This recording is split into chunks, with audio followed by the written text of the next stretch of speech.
காங்கிரஸ் திமுகவை பொறுத்தவரையிலும் இன்னும் சொல்லப்போனால் இன்றைக்கி வரையிலும் கூட்டணியில் இருக்காங்களா இல்லைன்னே தெரில.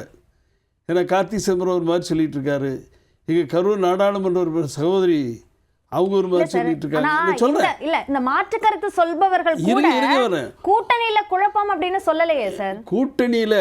கூட்டணியே வேண்டாங்கிற மாதிரி தான் அவங்க பேசிட்டு இருக்காங்க. மாணிக் தாகூருடைய கருத்து தெளிவான கருத்து வந்து எங்களுக்கு கூட்டணி மந்திரி சபை இடம் கொடுக்கணும், கூடுதலான சட்டமன்ற உறுப்பினர் கொடுக்கணும். திராவிட முன்னேற்ற கழகத்தினுடைய தலைவர் மந்திரி சபையில் இடங்கிற பேச்சுக்கே இடமில்லைட்டாங்க. ஆனால் இன்னும் காங்கிரஸ் வந்து திமுகவோட கூட்டணியில் இருக்குதா, திமுக காங்கிரஸ் கூட்டணி இருக்குதாங்கிறது தகராறு ஒன்று இருந்துகிட்டு இருக்கு. ஆனால் சார் இல்லாமல் எப்படி சார் தொகுதி பங்கீட்டு பேச்சுவார்த்தைக்காக திரு கேசி வேணுகோபால் வந்து சந்திக்கிறாங்க திமுக தலைவர்களை? எதனால சந்திக்கிறாங்க? கூட்டணியை முடிவு பண்ணுறதுக்கா, தொகுதியை முடிவு அதாவது கூட்டணியை பேசுறதுக்கு தான் வர்றாங்க. கூட்டணி இங்கே பாஜக அதிமுகவை பொறுத்தவரையிலும் ஒரு வருஷத்துக்கு முன்னாலே முடிஞ்சு வச்சு, கூட்டணி முடிஞ்சு வச்சு அந்த கட்சிகள் எல்லாம்.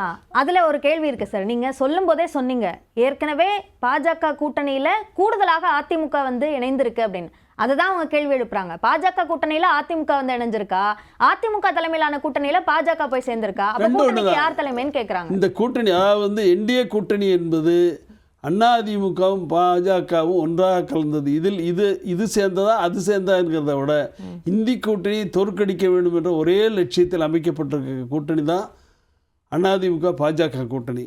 தமிழ்நாட்டை பொறுத்தவரையிலும் நாங்கள் தெளிவாக சொல்லிட்டோம், அதிமுகவுக்கு இந்த கூட்டணிக்கு தலைவர் எடப்பாடி பழனிசாமி முதலமைச்சராக வேண்டும் என்பதுதான் எங்களுடைய லட்சியம். ஆனா யார் கூட்டணியில வந்து சேரணுங்கிற முடிவு பண்றத பாஜக பண்றாங்க.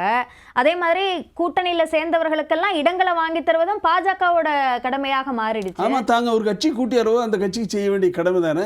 அப்ப அதிமுக தலைமையில கூட்டணி அப்படின்னா அதிமுக கேட்காம ஏன் பாஜக? அதிமுக கேட்டு தானே பேசுவோம். அதிமுக கேட்காம இப்படி பேச முடியும்? அண்ணா திராவிட முன்னேற்ற கழகத்தில் நம்ம கூட்டணி இந்த கட்சி வரப்போது அந்த கட்சிக்கு இத்தனை சீட்டு நம்ம கொடுக்க போறோம், அல்லது சீட்டுங்க கூட மறுபடியும் பேசினா கூட இன்னொரு டிடிவி தினகரன் இஷ்யூ ஆனாலும் சரி கலந்து என்ன பண்றாங்க. சரி, இப்போ அந்த இடத்துக்கு வந்தா கூட 38 தொகுதிகளை பாஜக அதிமுக கிட்ட கேட்குறாங்க அப்படின்னு ஒரு தகவல் சொல்லப்படுது. இப்போ அந்த தொகுதிகளை அப்படியே வாங்குற ஒரு சிச்சுவேஷன்ல பாஜக கூட்டணிக்குள்ள இருக்கா? கண்டிப்பாக நிச்சயமாக கேட்குற இடங்களை எடப்பாடி பழனிசாமி ஒதுக்கி தருவார். அதில் ஒன்றும் மாறுதல் இல்லை. எங்களோட 5-6 கட்சிகள் வந்து அதிமுக உட்பட 5-6 கட்சிகளுக்குள்ள சீட்டு பங்கீடுகளில் தகராறு கிடையாது, தெளிவான முடிவோடு இருக்காங்க. அதனால் எந்த பிரச்சனையும் இல்லாமல் பங்கிக்குவாங்க.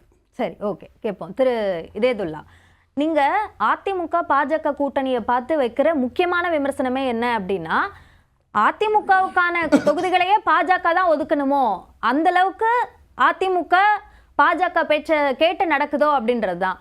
அப்படி பார்த்தா கூட உங்களோட விமர்சனத்தின் அடிப்படையில் பார்த்தா கூட எந்த கூட்டணியில் யார் பலமாக இருக்கா அப்படின்னு பார்த்தா பாஜக தானே பலமாக இருக்காங்க. நீங்கள் கேட்ட கேள்வி அவர் சொன்ன பதிலை நீங்கள் பார்த்துருப்பீங்க. எங்களோட அதிமுக இணைந்ததுன்னு சொன்னாங்க. நீங்களும் ஒரு கேள்வி சொன்னீங்க. இன்றைக்கி இந்தியாவில் ஆளுங்கட்சியாக இருக்க ஒரே காரணத்தினால அவர்கள் மீது பல குற்றச்சாட்டுகள் வழக்குகள் இருக்கிறதுனால வேறு வழி இல்லாமல் போட்டி போட்டு திரு செங்கோட்டையன் ஓடினதை நீங்கள் பார்த்தீங்க, திரு ஓபிஎஸ் போனதை பார்த்தீங்க. வேறு வழி இவங்க 2 பேரும் போய் ஜாயிதாக இருக்கக்கூடாதுன்னு சொல்லி இங்கேருந்து திரு எடப்பாடியார் போயிட்டு வந்ததையும் நீங்கள் பார்த்தீங்க. இப்போ அடிமைத்தனம்ங்கிறது வேறு, அது வந்து பலம்னு அர்த்தம் இல்லை. நீங்கள் வாங்கினா 38ங்கிறது 234 எத்தனை %? இல்லை, நீங்கள் சொல்கிற அந்த மிரட்டல் அந்ததுக்கு பயந்தாங்க அப்படின்னா அவங்க கூட தானே சார் கூட்டணிக்கு வந்திருக்கணும். ஏன் வெவ்வேறு இடங்களுக்கு போகிறாங்க? இடத்துக்கு தானே போய் ஆகணும். எல்லாரும் மிரட்டுறதுக்கு போக மாட்டாங்க, சிலர் மிரட்டுறதுக்கு போவாங்க. இப்போ நான் கேட்குற கேள்வி என்னென்னா, இன்றைக்கி அவங்க 38 வாங்கி 4 பேர் கொடுக்கட்டும், அவங்க வச்சுக்கிட்டோம். அவங்களுக்கு என்ன பிரச்சனைன்னு சொன்னால், எங்களுடைய சதவீதம் அதிகம்னு காமிச்சா, இப்போ சமீபத்தில் பார்த்தீங்களா பாராளுமன்ற தேர்தலில் அவங்க 11%, 10% சொல்கிறாங்க இல்லையா? உண்மை அவங்களுக்கு 3-4% தான். ஒரு 7-8 கட்சியுடைய பர்சன்டேஜ் சேர்த்துக்கிறாங்க இல்லையா? அந்த மாதிரி தான் இன்றைக்கி என்ன பண்ணுறாங்க, டிடிவி அவர்கள் வந்து இங்கே வர முடியாத ஒரு சூழலில் அவங்க கூப்பிட்டுக்கிறாங்க. தேமுதிகவும் முயற்சி பண்ணாங்க, வேறு வழியில் அந்த தேமுதிக வரலை. இப்படித்தான் அவங்களுடைய நிலைமை என்னன்னு சொன்னால், அகில இந்திய அளவில் பெரிய கட்சியாக இருக்கக்கூடிய மெஹபூபா முஃப்தியோட சேர்ந்து அவங்கள ஒன்றுமுலாமாக்குனாங்க. திருமதி மாயாவதி, உங்களுக்கு தெரியும், செல்வி மாயாவதி யூபியில் அவங்க தான் முதல்வராக இருந்தாங்க, பெரிய கட்சியாக இருந்தாங்க. அவங்கள கூப்பிட்டு வச்சு அவங்கள ஒன்றுமுலாமாக்குனாங்க. இதே மாதிரி மம்தா பானர்ஜி செய்ய முயற்சி பண்ணாங்க, அவங்க தப்பிச்சுக்கிட்டாங்க. மீதி இந்தியாவில் இருக்கக்கூடிய நிதிஷ்குமாராக இருந்தாலும் நம்முடைய சிவசேனாவாக இருந்தாலும் பெரிய கட்சிகளை பூரா இவங்க சேர்ந்து, அதாவது பாலியோட சேர்ந்த பாதி பலம் போகிற மாதிரி இந்த மாதிரி ஒரு சூழலில் இவங்க என்ன பண்ணிட்டாங்கன்னு சொன்னால் ஆட்சி அதிகாரத்தை தவறாக பயன்படுத்தி ஒவ்வொரு கட்சிகளையும் விழுங்குவது, அவர்களை வந்து இப்போ அவங்க நிலைமை என்னென்னா அதிமுகவுக்கு நாங்கள் பெரிய கட்சியாக காமிக்கணும். நீங்கள் ஏற்கனவே எல்லாரும் உங்களுக்கு தெரியும், பிஜேபியும் அதிமுகவும் யாரை எதுக்குது? தாவேகாவை. தாவேகா தலைவர் இன்றைக்கி யாரை எதுக்குறாரு? அதிகமாக எதிர்ப்பது வந்து பாஜகவையும் அதிமுகவையும். ஏன்னா ரெண்டு பேர் தான் சண்டை போட்டுக்கிட்டு இருக்காங்க. இல்லையே சார், ரெண்டு பேருமே இல்லையே. நீங்கள் இந்த ஒரு மாதம் எங்களுடைய கூட்டணி தலைவர் திரு முதல்வர் ஸ்டாலின் அவர்கள் ஒரு நாளாவது தாவேகாவை பற்றி எதாவது பேசினாரா? தாவேகாவை பற்றி பேசல. சொல்ல நீங்கள் என்ன நடக்குது மட்டும் தெரிஞ்சுங்க. இப்போ யார் வந்து முதல்ல யாரை திட்டிக்கிட்டு இருந்தாங்க? நம்பிக்கை துரோகி 420 டிடிவி நம்ம எடப்பாடியாரும் திட்டிக்கிட்டு இருந்தாங்க. இப்போ அவங்க ஒன்று சேர்ந்த பிறகு இப்போ தாவேகா வந்து யாருக்கு இது பண்ணுது, கிளைம் பண்ணுது? அதிமுகவையும் பாஜக. எப்படி எந்த அளவுக்கு வாண்டனா வந்து வண்டியில் ஏறுங்கன்னு சொல்ற அளவுக்கு இவங்கெல்லாம் எதிரியா? 20 நிமிஷ பேச்சுல 2 வரை வாண்டடா வந்து வண்டியில ஏறுறீங்கன்னு சொல்றத பெருசா பேசுறீங்க. மத்த 18 நிமிஷமும் அது விமர்சிக்கிறது திமுகவை தானே. ஆட்சியில் இருக்க கட்சிக்கு எதிராக தானே பேச முடியும். அதில் போட்டி இப்போ என்ன ஆகி போச்சுன்னா, ஆட்சிக்கு எதிராக இருக்க கட்சியில் பேசுகிற 2 பேருமே எங்களுக்கு திமுக எதிரி, எங்களுக்கு திமுக எதிரிங்க. இதை புரிஞ்சுக்கலையா உங்களுக்கு? தாவேகாவும் திமுக எதிரிங்குது. அந்த எதிரிங்க முக்கியம் இல்லை, ஆனால் யாரை திட்டா? இன்று வரை ஒரு வார்த்தையாவது தாவேகா தலைவர் விஜயை பற்றி ஏதாவது தவறாக திட்டிருக்காரா? ஏன்னா அவர் கண்டுக்கல. யார் கண்டுக்கல?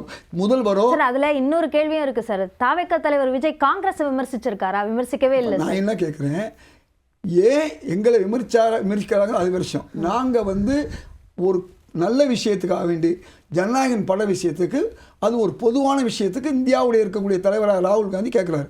அது மாதிரி தான் நாங்கள் கேட்குறோம் ஒழிய அவங்க எங்களை எதிர்க்கலை. இப்போ நான் திரும்பவும் கேட்குறேன், பாஜக எதிர்த்துட்டு இருக்காரா? அதுவும் டெல்லிக்கு போனார்களே இப்போ ரீசெண்டாக. அதுக்கு பிறகு பாஜகவை பற்றி பேச்சே இல்லாத போச்சு தாவேகாவுக்கு. என்ன காரணம்? ஒரு விஷயத்தை புரிஞ்சுக்கங்க. நிர்மல் அவர் கட்சியை சேர்ந்த நிர்மல் என்ன சொன்னார் 2 நாளைக்கு முன்னே? எங்களை வந்து பாஜக வந்து எங்களுக்கு எதிராக நடந்து கொண்டு இருக்கிறது, எங்களை கையகப்படுத்த முயற்சி செய்கிறான்னு சொன்னார். இதெல்லாம் எதுக்கு சொல்ல வரேன்னு சொன்னால், பாஜக வந்து தன்னை பலமாக காமிக்கிறதுக்கு, அதிமுகவை கீழே இறக்கிறதுக்கு, கூடுதல் தொகுதி கேட்கறதுலாம் எங்க அந்த பிரச்சனை இல்லை. கூட்டணி வெற்றி பெறணும் அப்படின்னு நினைக்கும் போது கூட்டணியில இருக்கிற இன்னொரு கட்சி ஏன் சார் அவங்க வலு விழந்து காமிக்கணும்னு நினைக்க போறாங்க? அதுதான்மா இந்தியா முழுக்க நடந்தது. என்ன மேற்கு வங்காளத்தில் ரெண்டாவது கட்சியாக கம்யூனிஸ்ட்டு காங்கிரஸ்லாம் இருந்துச்சு. ஏன் கீழே போச்சு? ஏன் அவங்க வந்தாங்க?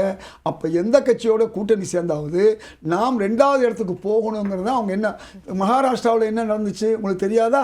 அது மாதிரி தான் மகாராஷ்டிராவில் இன்றைக்கி முதல் கட்சியாக போயிடுச்சு. அதே மாதிரி அதிமுகவை கீழே இருக்க இந்த தடவை அவங்க ஆட்சியை பிடிக்க நல்லா தெரியும்.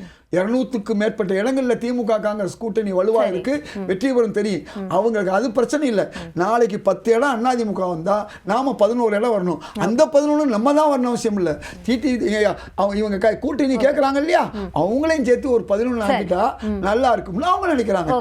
அதனால பாஜகவை பற்றி தமிழ் மக்களுக்கு தெரியும், எந்த வகையிலையும் உள்ள விட மாட்டாங்க. திரு ராகுல் காந்தி சொன்னது மட்டுமல்ல, அது தமிழக மக்களுடைய பல்ஸை பார்த்தனால தான் இன்றைக்கு எந்த நிலையிலும் பாஜகவை தமிழ்நாட்டில் ஊடுருவ கூட விட மாட்டாங்க.